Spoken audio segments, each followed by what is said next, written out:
இப்போ நான் பண்ண போகிறது ஸ்வீட் போண்டா.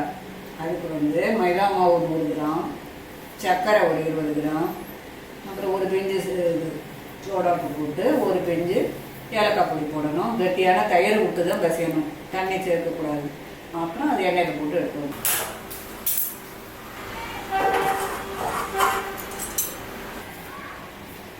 நூறு கிராம் மைதா மாவு போட்டு ஒரு 20 கிராம் போடணும்.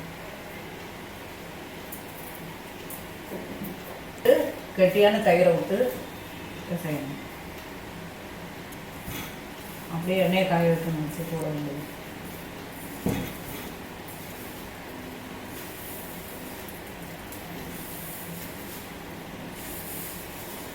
இதுக்கு வேற தண்ணியெலாம் ஆட் பண்ணக்கூடாது, வெறும் கட்டி தயிரை விட்டு தான் செய்யணும்.